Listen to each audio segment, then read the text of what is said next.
Welcome to Propaganda Loves You, the show that asks and answers the question, is it still propaganda if it's coming from a Lego? I'm Kodie, your host for this episode, joined by Arthur and Joe. Ask not what your country can do for you. Ask what you can do for your country. We shall fight on the beaches. We shall fight on the landing grounds. Mr. Gorbachev, tear down this wall.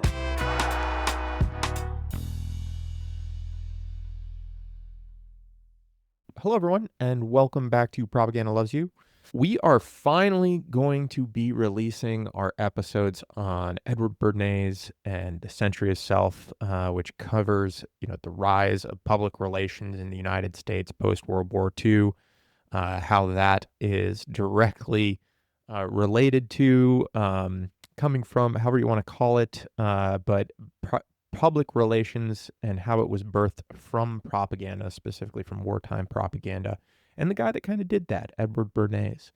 And so I know we've talked about this a lot in the Adam Curtis documentary, The Century of the Self. And so finally going to have those conversations. Just a quick note before we jump in. We did kind of record these episodes all over the place. Some of them were back in March, and some are more recently near the end of April, when you'll be listening to this. We did have to spread the recordings out a little bit for these episodes. But what you can expect over the next 2 weeks is basically a couple core episodes where we talk about some of the concepts, in this next one that you're about to listen to for around 30 minutes, talk a little bit about the background of Edward Bernays. And then also, next Tuesday, we'll talk a little bit more about like what's modern day PR looking like in relation to these episodes. So, we're jumping into one episode now, kind of give you a little background on Bernays, the conversation that we had about the first two parts of Century of Self is our deep dive this Thursday. Next Tuesday, we'll talk a little bit more about the Trump PR machine and his proclivity for stunts. And then we'll close out episodes 3 and 4, the conversation about episodes 3 and 4 of the Adam Curtis documentary next Thursday. So that's what you've got coming up. For today's episode, we're going to talk a little bit about AI propaganda that we've been seeing related to the Iran war as well as the Epstein files. But before we get into that topic, I do have one question for you guys. And if anyone listened to or watched the documentary, then you should be able to guess this one as well. So I'm going to read a quote. This is from episode 1 of the Adam Curtis documentary. So I'm going to read you guys a quote that is slightly truncated from what it was in the documentary itself, and see if you guys can remember who actually said this in that first episode. Okay. So the quote is, "I believe that President Roosevelt has chosen the right path. We're dealing with the greatest social problems ever known. Millions of unemployed must get their jobs back, and this cannot be let to a private initiative. It is a government that must tackle the problem." You know who that quote came from? I'm pretty sure I know, and I remember, if it's the moment I'm thinking of, it kind of made my stomach turn a little bit because it's just like one of those sinister things, but it's Goebbels, right? It's the German propaganda maestro. Yep, that is correct. That's what he was saying in response to basically what was going on with the New Deal and everything that was happening from Roosevelt taking executive power and using that to create social programs. So the part that I left out at the beginning part of that was I'm very interested in what's going on in America. I felt like that might give it out a little bit too much, but that was a quote from that book, or from the intro there.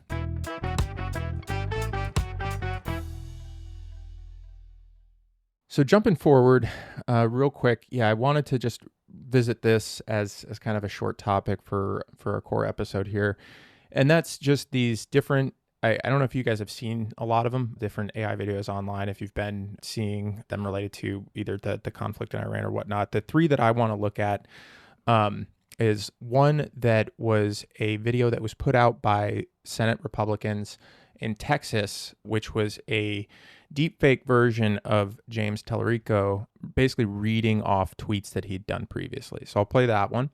The second video is actually a AI created Lego propaganda video from a group within Iran related to the current war in Iran. And then the last one is actually going to be a satirical video that I saw online that was put out related to, distractions or related to why we're seeing these conflicts. So first we'll start with James Talarico. You guys see all right? And now a dramatic reading of James Talarico's most memorable tweets. Oh, I remember this one. Radicalized white men are the greatest domestic terrorist threat in our country. White man. So true. So true. Oh, I love this one too. The Texas Capitol can be a hostile environment for our trans neighbors. Our office is the first in the history of the Capitol to add pronouns to our official business cards. It's a small way to tell trans Texans, you are welcome here. Pronouns. Oh, this one is touching. Over and over, Christians use scripture to justify bullying trans kids. I told them in my faith, God is non-binary. Hashtag TXLedge. There, but for the grace of God, go I. As a white man, I'm susceptible to the same radicalization. Thankfully, I was exposed to diversity at a young age and explicitly taught the values of equality, inclusion, and justice. But not every young white boy is so lucky. White boy. Should have been a preacher. Oh, and best for last.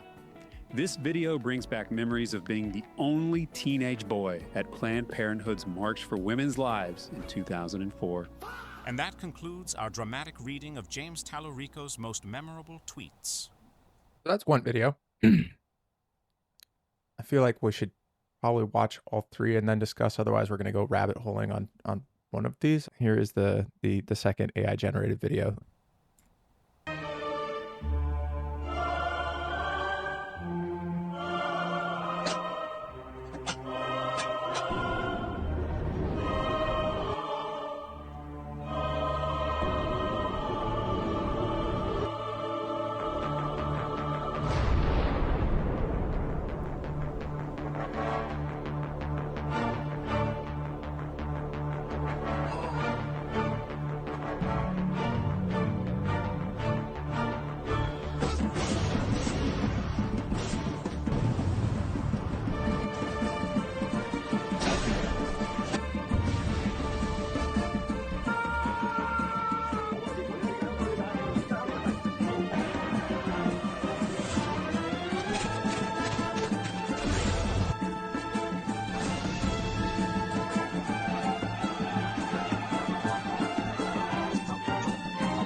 And then here's the last one. A team! Sean! We're going to war, soldier! Well, you are, not me. It's time to get boots on the ground! It's Jeffrey's War. Are you a pathetic gooner looking for love? Aren't we all? Well, we've got plenty of ladies. And they're just waiting for liberation. All you have to do is beat our challenge. It's time to roll the die on your lives! Let's see what these boys won. It's crippling PTSD. So that's all I've got for videos to share. But yeah, I wanted to get your guys' thoughts. The big ones for me is that, do you guys see any differences in the techniques being employed when it comes to like the James Talarico piece here? What do you think the intention is behind that? Like, those are real tweets that he had, but obviously the video of him reading them is not real. Like, that's AI generated, versus like some of those other clips that we just watched, what's coming from Iran. So yeah, I'm just curious at your thoughts, like how this is being employed. Yeah, I think like all of them pretty shocking. The domestic one, like the James Talarico thing, if that's done by Republican people that we know of, and it's there to like mislead voters or to sway their vote, that should definitely be a crime and definitely illegal, especially in like elections like this. And then the other ones, like that Lego one, I didn't know if that was just like, is that AI or do they have like a really talented Lego animation team? Yeah, but that's the problem that you're asking that question. Yeah, the subject is just horrible, and it's good to, I don't know. It was just like, No, I just mean like it's hard to tell at this point what is, what can be pumped out in less than a day with AI and a bunch of people doing prompts versus like, yeah, that one threw me for a loop. And just the audience, I think, right? What's the audience for that versus the audience for Talarico? Yeah, the tech has like really advanced. It's really gone from like, I don't know, the first things I saw, which is like the mouth is all over the place and you can definitely tell, and the neck is shifting, and now it's like that looked like game shows that were being filmed for the most part. There's a whole lot there. We could spend a ton of time just picking apart all the different elements of these videos and what we see. I agree that the AI tech is getting advanced enough to a point where it's like it's like almost out of the uncanny valley, and it's harder and harder to tell. Which is it's scary for people in general, especially people who are already easily susceptible to AI. Like you just think about all the boomers on Facebook who, not to be pejorative toward our boomer listeners, but a lot of boomers fall into that trap of just default believing the videos that they see without, why are 1,200 poodles dancing in a synchronized fashion in this video? It's probably AI. Like some people get caught by stuff like that, but now it's like so advanced that it's like really easy to tell. The thing about propaganda that I was going to say is that not much has changed, because I feel like for a propaganda to be effective, and we'll get into this with the documentary, it has to be like psychologically subtle and strategic. And the techniques employed in these videos weren't really subtle. They're kind of obvious and gross. Gross in like in the meaning of obvious, not in the meaning of like disgusting. Gross and subtle as like opposite ends of a spectrum. With the Talarico video, especially because it's the Republican strategists doing it, and they put their little label on the bottom of the video, they're not hiding from the fact that Republicans are doing this with the likeness of a real human, and they're getting him to behave in a way that appears authentic. I'm thinking back to all of these major speeches that Trump has given in some of these recorded videos and things like that, where people have tried to point out like inconsistencies with how his sleeve moves in the video and everything. And there's been regular speculation that a lot of his nationalized addresses have been AI generated videos of himself, not him actually speaking.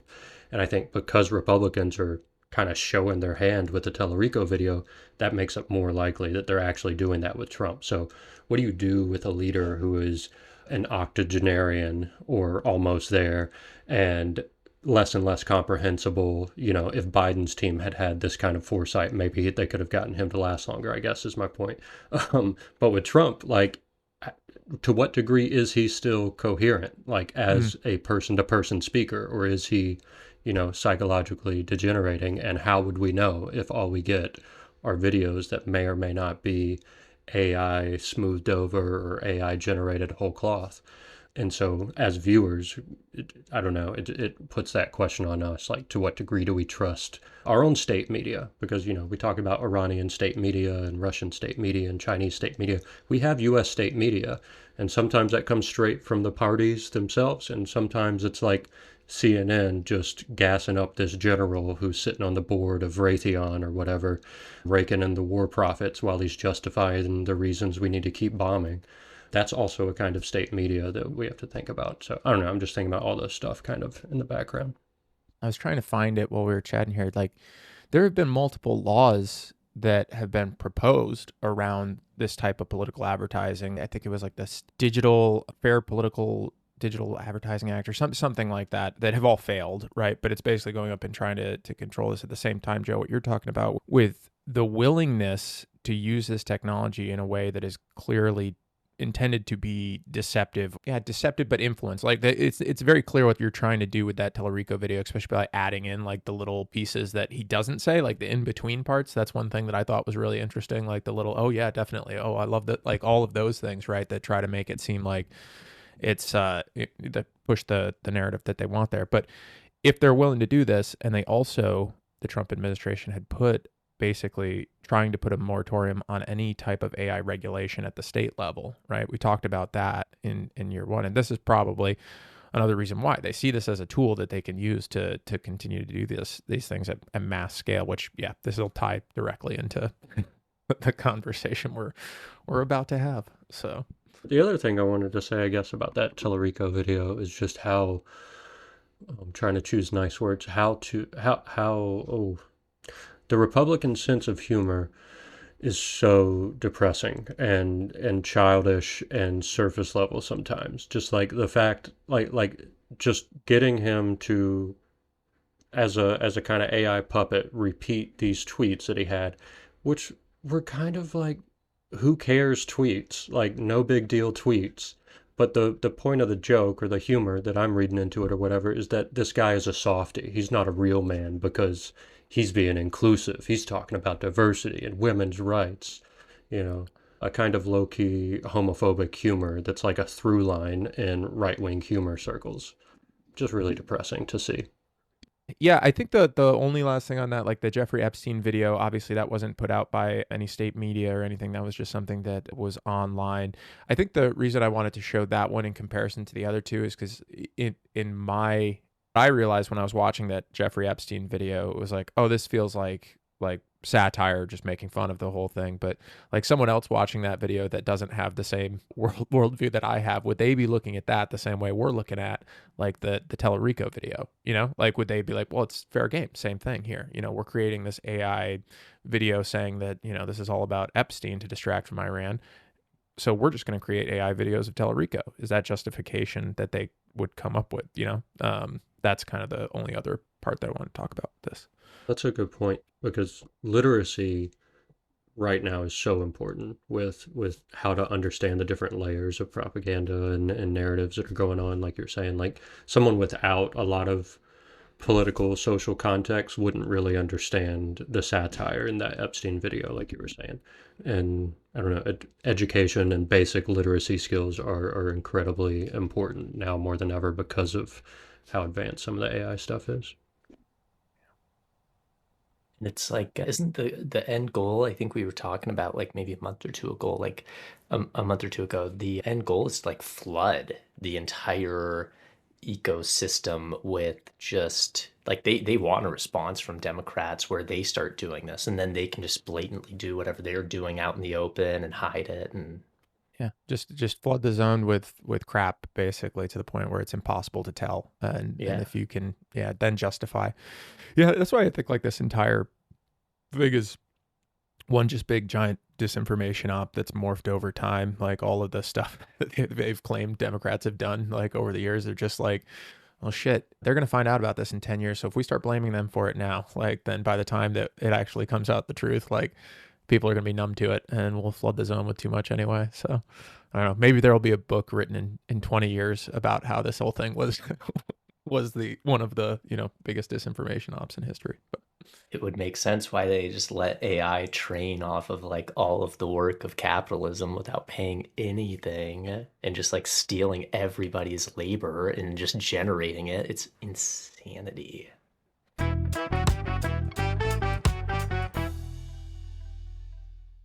Please stay tuned for a word from our sponsors. Are you sick of your current view? I'm just saying, a traditional window is basically a thermal leak with a view of a dumpster. It's distracting, it's loud, and frankly, it's a security risk. Honestly, it was a struggle before Focus Frame. I was in a subgrade internal productivity pod, which is basically just a basement office with no windows. I spent my days staring at a damp brick wall, letting raw, unmanaged time leak out of my eyes. My building manager actually called it a negative vibe zone. But then I installed the Focus Frame over the brick, and now it's amazing. At Focus Frame, we provide an equitable view for all. Whether you're in a cruise ship interior or a ground floor office, you deserve a skyline that knows its place.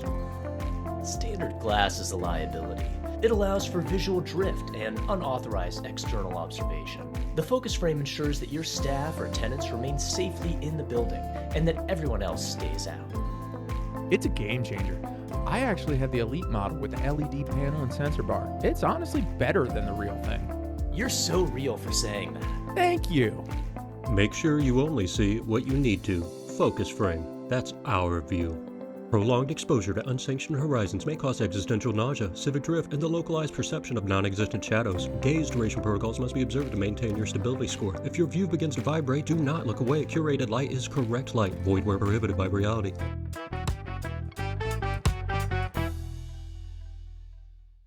All right, so we're finally doing our Edward Bernays episodes. And so just to start off, I think I mentioned this on week 5 that we could be talking about Edward Bernays, but really talking about our reflections on the Adam Curtis documentary, A Century of Self, which talks about Edward Bernays and his family and how they looked at influencing the population.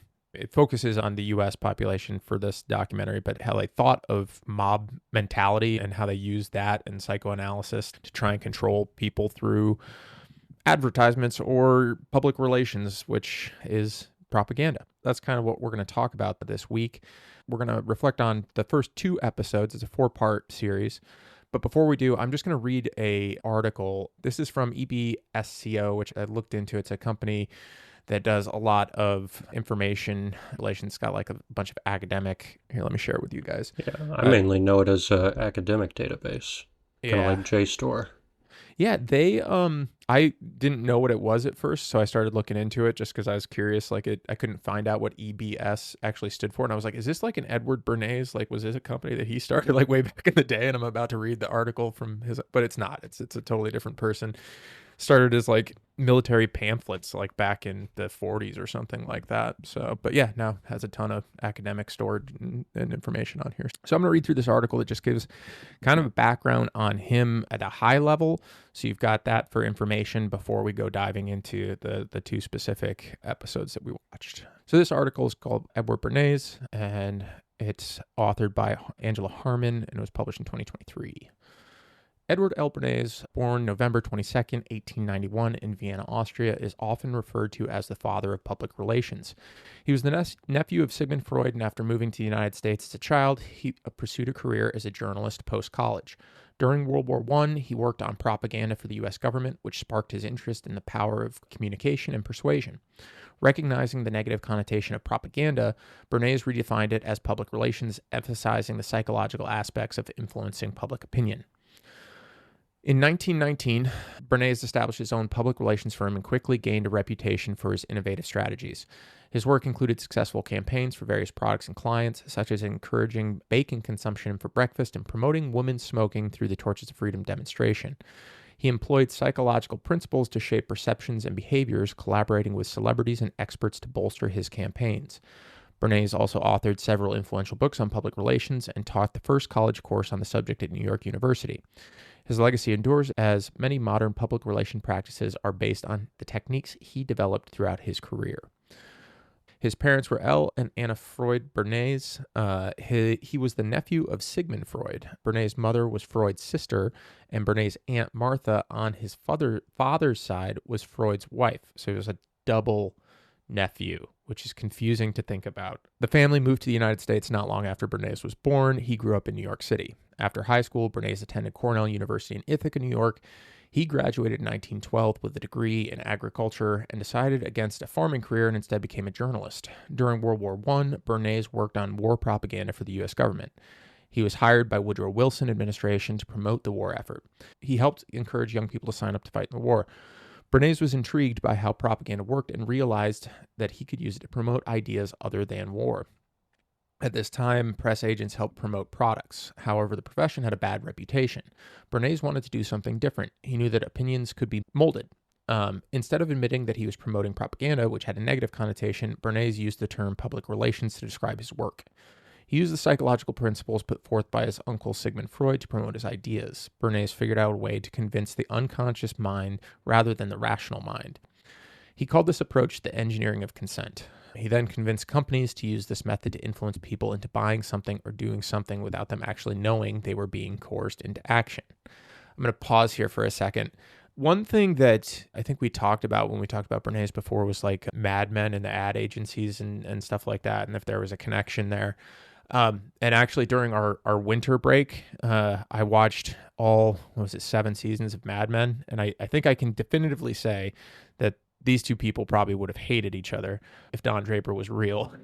But yeah, it's definitely a different thing. Like, you know, the ad agency, I would say like those guys were, or the way that Don Draper was portrayed was like, you know, figure out what people want and sell it to them. And, you know, the way that you think about Bernays is like change the environment around those people to make the product that they discover themselves that they need, right? Like it's changing your environment in a way that makes you come to this realization that I need a thing versus selling you the amazingness of this thing, if that makes sense.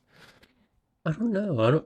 I don't know if I agree with that take or not. I hear what you're saying, and I do think personality-wise, like the character Don Draper would not like the character Bernays because Don Draper's like notoriously anti-academic bullshit. Like he consistently dismisses the psychologists on the show and stuff.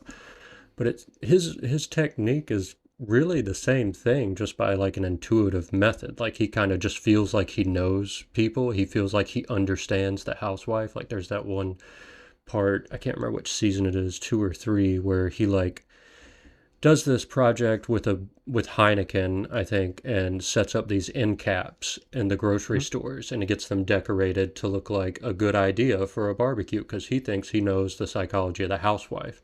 And then later in the episode, his own wife had gone and bought those end cap Heinekens that he had set up, and she had no idea about it, and the other guy's kind of congratulating him on his, you know, expert analysis of the situation or whatever. But I do feel like he kind of coerces people into psychologically wanting things too, and plays off of their like unconscious desires in a similar way. But he wouldn't really admit that it's like an advanced psychoanalytic approach. It's just his intuitive way of feeling people out, I think.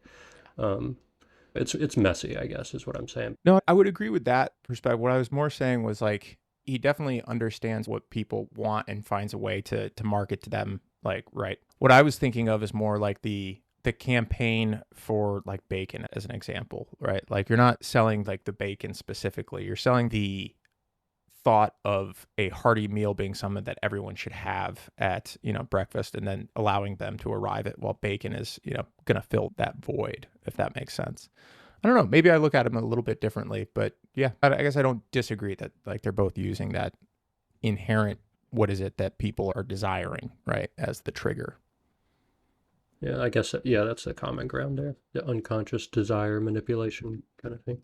This next section is just called Life's Work. In 1919, Bernays began his own public relations firm in New York. He quickly acquired a long list of clients and was instrumental to several societal changes. He used surveys and polls to determine public attitude and products. He also used endorsements from leaders, experts, celebrities, and others to strengthen his arguments in favor of certain ideas or items. He worked on Calvin Coolidge's presidential campaign in the early 1920s. Bernays helped soften Coolidge's image by hosting pancake breakfasts and concerts. Calvin won the election and became president.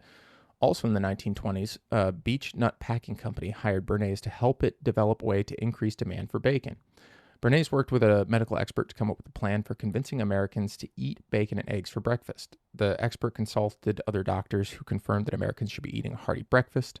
The study was printed in numerous publications and led to an increase in bacon consumption and beech nuts profits. In the 1920s, he worked with Lucky Strike Cigarette Company to convince women that it was acceptable for them to smoke in public. He organized a demonstration during the Easter Sunday parade of the 1929 in New York City. He asked participants to gather along the parade route and light up cigarettes, which he called torches of freedom. He also designed a Lucky Strike campaign that revolved around women's fashion. Surveys revealed that some women did not like Lucky Strike brand of cigarettes because of the green and red packaging. They said it clashed with their clothing. Bernays came up with the idea to make green a fashionable color. He paired with stores to display green dresses and other clothing items in the windows and organized social events in which only green could be worn. He continued his cigarette campaigns into the 1930s and promoted cigarettes as soothing and slimming. However, as studies began to link smoking to cancer, he eventually changed his mind and became involved in anti-smoking campaigns. I did like that, almost a direct callback in Mad Men for that one. When the use of hairnets waned, he stepped in to help Veneta hairnet maker. He launched a promotion aimed at requiring women who worked around machines to wear hairnets for their safety. This, along with other efforts, helped to increase popularity of hairnets once again. Ivory soap was another big client for Bernays. To help children see bathing as fun, he set up ivory soap carving competitions. Since ivory could float, he also established floating contests between different brands of soap to help sell more Dixie cups. Bernays used fear tactics. He used the principles of propaganda to convince people that all glasses were dirty and they should be using sanitary disposable cups, such as the Dixie brand, instead. Bernays worked with numerous high-profile clients throughout his career. Some of them included Procter & Gamble, the American Tobacco Company, the Hotel Association of New York City, General Electric, General Motors, Westinghouse Electric Corporation, Time Inc., United Fruit Company, CBS, and NBC. In addition to running his firm, he wrote several books about his methods and taught the first public relations college course in New York's university. The impact Bernays, called the father of public relations, pioneered the field of convincing people to buy products or accept ideas. He became well known for his successful methods and campaigns. By using psychological ideas from Sigmund Freud, Bernays was able to develop his own techniques to influence public opinion. Numerous companies and organizations consulted Bernays for his expertise on how to sell products and ideas to the public. Then it just goes through his personal life. He was married to Dorothy Fleischman in 1922. She kept her maiden name, a practice that was not common at the time for women. She was the first married woman in the United States to be issued a passport in her maiden name. Bernays' wife helped him run his public relations firm. She died in 1980, and they had two daughters, Doris and Anna, which we heard from in the first couple episodes of the documentary. And he did have 5 different books here: Crystallizing Public Opinion in 1923, Propaganda in 1928, Public Relations in 1945, Biography of an Idea, Memoirs of Public Relations Counsel Edward L. Bernays in 1965. In the later years, Public Relations Insights 1956 to 1986, published in 1986. There's also there's more books written about him. I think the big one is The Father of Spin. That's the big biography that if you want to learn more about just his personal life and kind of get a view of him as a person, Behind the Bastards did a 2-parter on Edward Bernays, which covers that book, The Father of Spin, in a lot of detail. Talks about some of those campaigns that we just mentioned there, but really goes into, what the thought process was, or tries to get to the thought process of Bernays himself. So I would recommend that for a little bit more of a deep dive on him.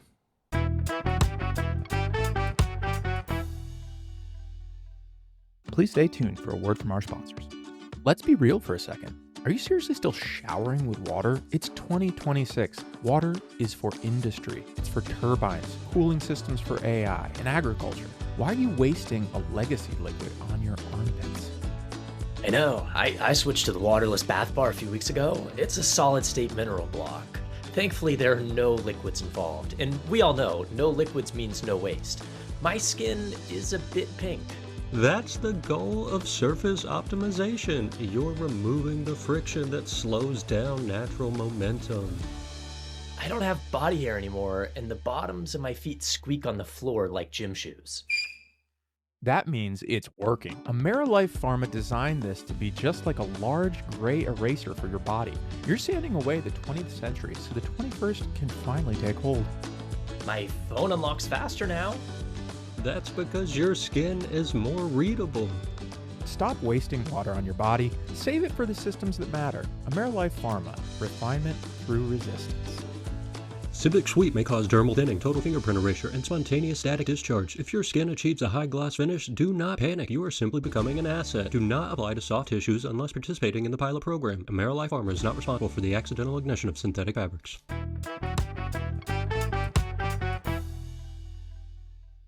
That's our show for today. Please join us on Thursday for part 1 of our deep dive into the Adam Curtis documentary, A Century of the Self. This is pretty much your last chance to watch it before we start talking about it, because that is going to drop on Thursday. Otherwise, stay aware, stay safe, and remember that propaganda loves you.